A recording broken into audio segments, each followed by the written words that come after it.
Hello students, welcome back to our class. Today we will discuss about the semi-conservative nature of DNA replication.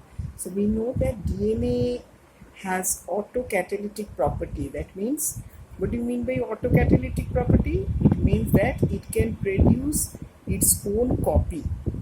So autocatalytic property means it can produce its own copy, and that autocatalytic property, that means that's replication. Here that is DNA replication, production its own copy, and that also semi-conservative. What is semi-conservative? That means when it is producing its own copy, it is not producing the whole. Clear? One of the strands in the new DNA is coming from the mother, and the other strand is absolutely a newly formed strand. So thus partly the parent strand is conserved and partly a new strand is formed. So it is called semi-conservative nature of DNA replication. And we will also discuss about the enzymes which are therefore required for DNA replication. So today we will discuss about the enzymes also which are required for DNA replications. So at first, so here you see this is the mother strand. Clear? Now this is double-stranded DNA, this is the mother strand. While it is replicating, clear, while it is replicating, you see this is unwinding, and after unwinding the newly formed strand is this is the newly formed strand. So this is the daughter DNA, and this daughter DNA, one of the strand is coming from the mother and other strand is coming from the absolutely a newly formed one. So this is the model of semi-conservative replication of DNA which is proposed by Watson and Crick. Now, the semi-conservative nature of DNA replication was first initiated. Certain experiments have proved this semi-conservative nature. First of all, Taylor et al. In 1957. Clear? What they did? They performed a experiment with Vicia fava, clear, where they took the chromosomes, Vicia fava, they used the radioactive thymidine for few days till all the chromosomes dividing in the cells become radioactive, and thereafter the radioactive chemical was withdrawn and replaced with non-radioactive chemical. And after that, what they found that the two strands of the chromosome, one strand was the radioactive strand and other was the non-radioactive strand. So somehow they explain the semi-conservative nature of DNA replication, but it was Michelson and Stahl by their experiment totally confirmed this semi-conservative nature of DNA replication. Now what they did,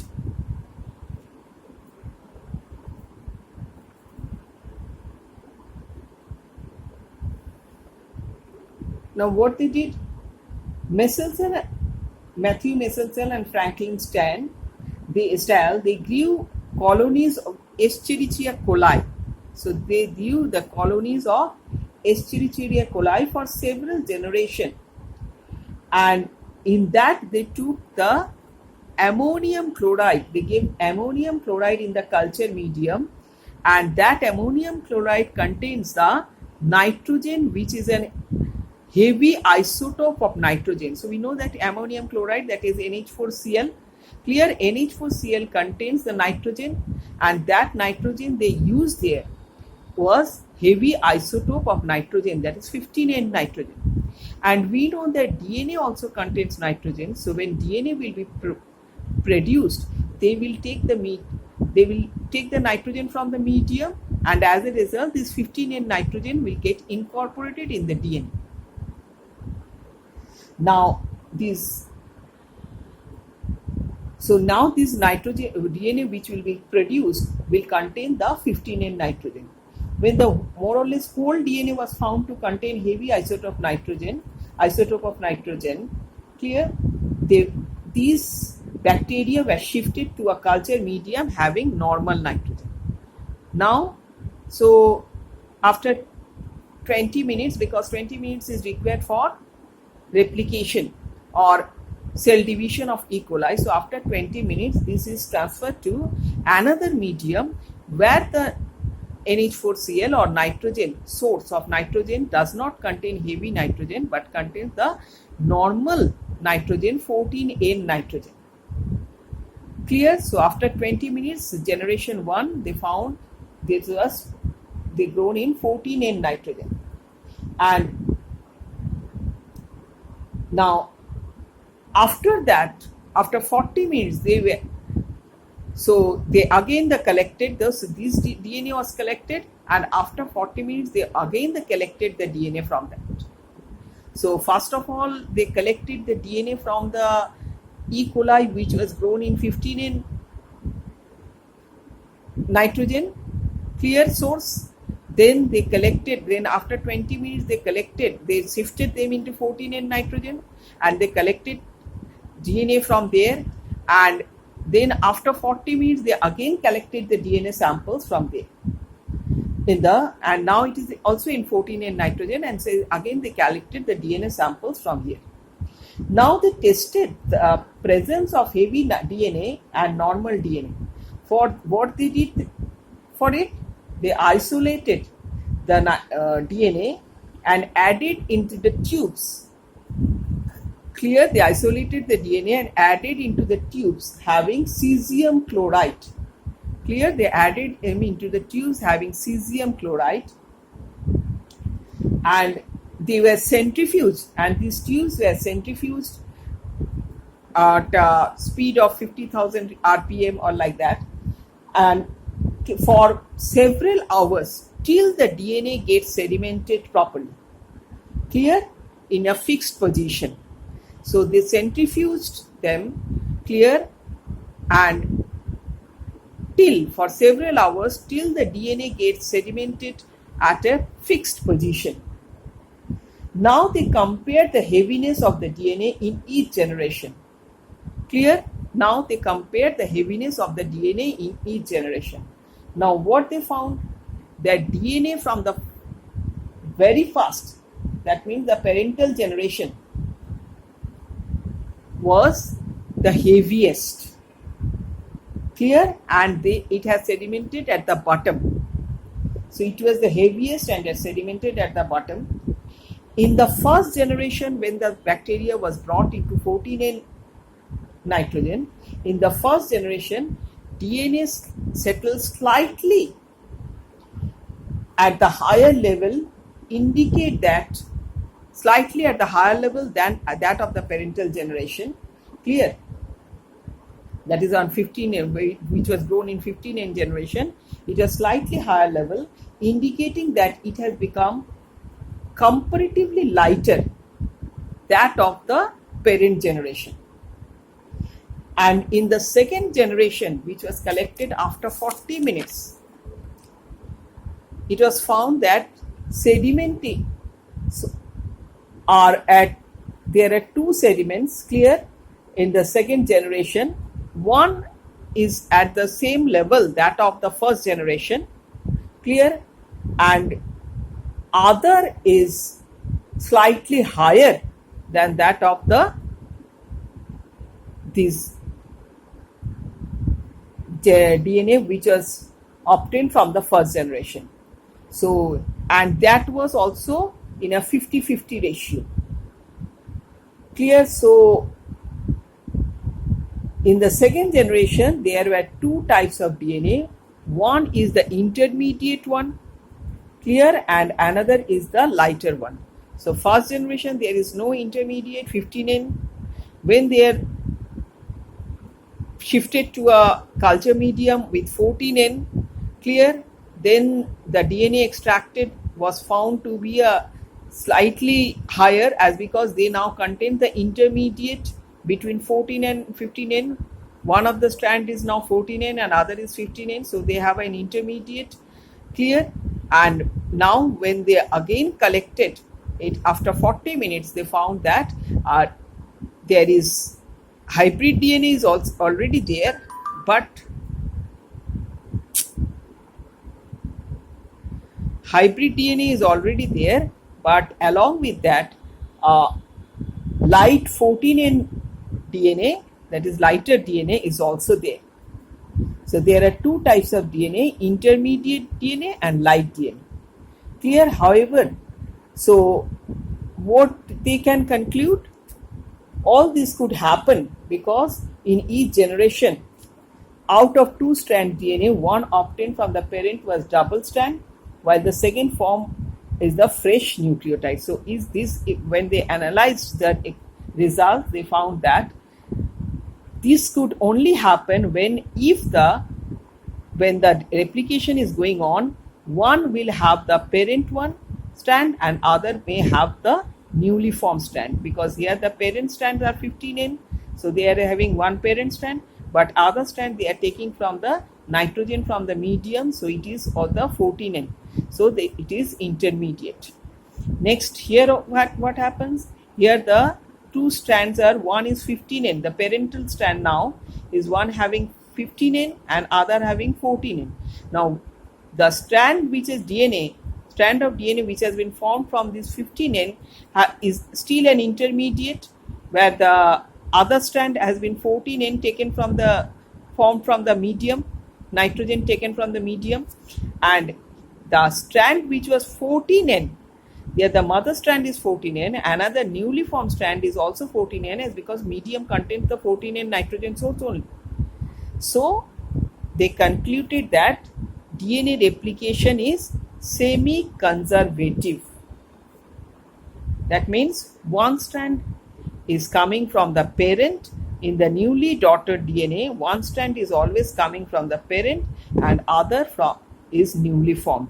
So it is not totally newly formed DNA. One is from parental strand and other is the absolutely a newly formed strand. Next we are going to discuss about the enzymes required for DNA replication. Now there are several enzymes required for DNA replication. First one is the helicase. What is the function of helicase? We know that DNA is a double stranded, and these two strands are these complementary strands are attached to each other by hydrogen bonds. Now helicase, the function of helicase is to unwind the two strands. Clear? It unwinds. Likewise here it unwinds the two strands. And how it unwinds the two? It unwinds the two strands by breaking the hydrogen bond. So when the hydrogen bond present in between the complementary bases will be broken, then only it can get unwind. So it is unwinding the two strand by breaking the hydrogen bonds. Next one is topoisomerase. Now you see the two strands are helically winded. Clear? Now when you are going to unwind it, it will create a tension. Clear? And what will happen? And as a result, the strand will try to come to their former position. So as soon as you try to unwind this helix, clear, because they are helically winded, so as soon as you try to unwind this helix, their tension will be created and they will try to come to their normal position. To prevent that, to release that tension, topoisomerase is there. Clear? What it does? It breaks the strands and rotates the strands. Clear? As it breaks the strands and rotates the strands, the tension is removed. And clear? So it removes the tension by breaking and rotating the strand. And another one is the SSSP, that is single strand stabilizing protein. The same thing here also. Clear? Because unwinded, the tension created during unwinding clear, and that may create some problems. It may, the nitrogen bases may get separated. So stabilizing protein is there which removes this tension, stabilizes the structure during this unwinding process. And gyrase is one enzyme which is found in prokaryotes, and it acts both like that of the topoisomerase and helicase. Another one is the DNA ligase. DNA ligase is the enzyme which actually joins the DNA fragments, because when DNA are produced, they are produced in fragments and they are later on joined, and that one strand of DNA is produced in fragments and later on joined, and that joining of the DNA fragments is done by DNA ligase. Ligase is to join. Clear? And another one is primase. Now, primase, what is primase? When DNA replication occurs, the newly formed DNA strands, the new DNA strands forms like this. Clear? So new DNA strands are formed. Then small stretch of RNA is used as stepping stone. Clear? And this primase, the function of the small stretch of RNA is used as stepping stone, and after on that the next DNA strand is produced. So primase actually forms this RNA. It acts as a DNA dependent RNA polymerase and forms this small primer of RNA, which is used as a stepping stone for DNA replication. So newly strand form of DNA is formed on the small RNA, clear, which acts as a primer, and primase is there to form this RNA, stretch of RNA, which acts as a primer. Next is the DNA polymerase 1. DNA polymerase 1, it is, now these RNA, just now we have talked about the RNA primer, but when the DNA replication is completed, these RNA strands are no more required. They are to be removed, and that region is to be filled up with DNA. Clear? So when DNA strand is formed, once this at the starting point that require the RNA primer, but after the DNA strand is formed, RNA primer is not required at all. So it has to be removed, and that region is to be filled up with DNA, and that is done by DNA polymerase 1. And another one is the DNA polymerase 3. This is the actual enzyme, DNA polymerase 3. Clear? This actually, the other enzymes are there which is supporting it, but actually the polymerization, that means joining of the nucleotides, forming of the new DNA strand, is done by DNA polymerase 3. It has 3 parts, clear, which is the main catalytic part, which actually catalyzes, that is polymerizes the nucleotides to form a long chain, clear. And another is the proofreading part, because we know that DNA, there are complementary strands. So suppose here it is A, the complementary should be T. But if there is anyhow, if there is any mistake, then this part of this DNA polymerase 3 proofreads it, and finally it rectifies, and the right nucleotide is put there, and thus it proofreads and rectifies. And another one is there, that is the sliding part, because DNA polymerase, we know that DNA polymerase 3, while polymerizing the chain, it polymerizes both the chain simultaneously That means at the same time. So DNA polymerase is polymerizing both the strand at the same time. So it has to take the grip of the both the strand at the same time, and that is done by that holding of the both the strands by DNA polymerase. That is done by this part. And another one is phosphorylase. Another enzyme is phosphorylase, which actually helps in activating the nucleotide. Clear? The nucleotides which are there, which are coming for the DNA, which are there in the cellular pool, that is nucleotide monophosphate. And phosphorylase is there, which converts it into nucleotide triphosphate. So phosphorylase is for activating the nucleotides for the replication. So these are the enzymes. Clear? So these are the enzymes. These are helicase, then topoisomerase, stabilizing, single strand stabilizing protein, primase, DNA ligase, DNA polymerase 1, DNA polymerase 3, the actual enzyme, and phosphorylase. These are the enzymes which are there for DNA replication.